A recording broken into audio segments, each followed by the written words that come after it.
Começa agora no seu rádio Papo de Esporte.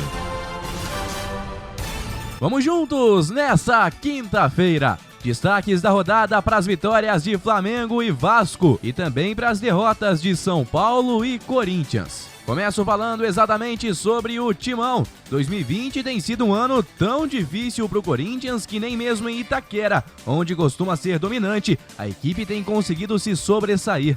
O aproveitamento do Corinthians em casa desabou nesta temporada e é o pior desde que a Neoquímica Arena foi inaugurada em 2014. O Timão conquistou apenas 51,8% dos pontos em casa na temporada. Já depois da quarentena, quando passou a jogar sem público, o Corinthians vai ainda pior, com aproveitamento de apenas 47% jogando em Itaquera. Não tá fácil a vida do torcedor corintiano nesta temporada de 2020. Trazendo para você então os resultados das oitavas de final da Copa do Brasil, Santos e Ceará ficaram no 0-0 na Vila Belmiro. O Santos teve um jogador expulso e o Ceará teve um gol anulado. O Flamengo foi à Arena da Baixada e venceu por 1-0 o Atlético Paranaense, encaminhando a classificação às quartas de final. E o gol do jogo só podia ser dele, né? Destacamos ontem Bruno Henrique aqui como o maior goleador do Flamengo contra o Atlético Paranaense. E o gol de ontem, mais uma vez, foi dele, algoz do Atlético,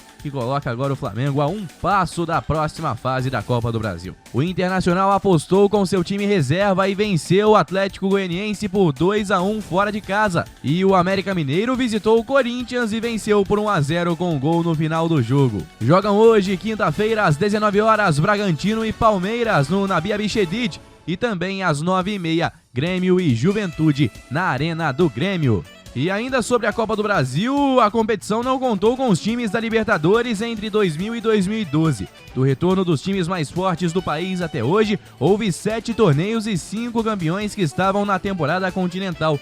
Só o Flamengo de 2013 e o Cruzeiro de 2017 ganharam a Copa do Brasil disputando o torneio desde o início.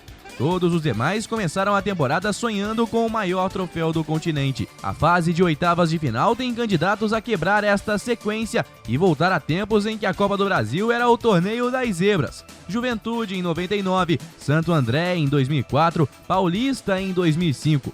Ou mesmo finalistas importantes como o Ceará de 1994. Com grande parte dos jogos de ida encaminhados, América Mineiro, Cuiabá e Ceará podem despontar como zebras para esta temporada de 2020. América e Cuiabá venceram fora de casa. O Ceará empatou com o Santos na Vila. Então mostram aí que tem sim condições de avançar às quartas de final e apresentar aí o cartão de zebra na Copa do Brasil. Vamos falar sobre o UEFA Champions League por aqui. Ontem teve Barcelona e Juventus e o time de Lionel Messi levou a melhor, 2-0 em Turim e liderança no grupo. Messi e Cristiano Ronaldo deixaram o encontro para dezembro. E agora, depois de mais uma rodada, quais seriam os times favoritos a vencer a competição? No top 3 encontramos o Bayern de Munique, que tem uma derrota em seus últimos 22 jogos no torneio. O Manchester United passou por cima de 2 semifinalistas da temporada passada. E em terceiro podemos destacar o time de Mo Salah. O Liverpool chegou a sofrer contra o inexpressivo Midtjylland, mas venceu por 2-0 e é um dos 5 que seguem 100% na competição. E aí, qual é a sua aposta de favorito para levar a Champions League nessa temporada, hein? Falando de seleção brasileira, a Tite corta Fabinho do Liverpool por lesão e convoca Alan do Everton para a seleção brasileira. Fabinho teve lesão muscular na coxa direita e fica de fora dos jogos contra a Venezuela no Morumbi e também Uruguai em Montevidéu. Lembrando que este é o segundo corte da lista de Tite. Na terça, Felipe Coutinho do Barcelona foi desconvocado e Lucas Paquetá do Lyon foi chamado para a seleção. Me despeço hoje falando sobre Sul-Americana. O Vasco sofreu muito, mas conseguiu vencer em São Januário Caracas por 1-0. O time de Sapinto dominou todo o jogo, perdeu pênalti, teve jogador expulso de forma infantil, mas no final o garoto Thiago Reis garantiu a vitória cruzmaltina por 1-0 na Colina Histórica.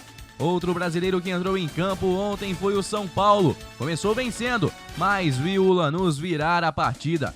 3-2 na Argentina e a decisão ficou para a semana que vem. O último brasileiro a entrar em campo nesta fase da Copa Sul-Americana é o Bahia, que visita o Melgar no Estádio Nacional de Lima às 9h30 da noite. A gente se encontra amanhã, sexta-feira, com muito mais por aqui. Um beijo, Jaque, abraço pessoal e até lá. Tchau, forte abraço pessoal. Guilherme Faria para a Rádio Conselheiro FM.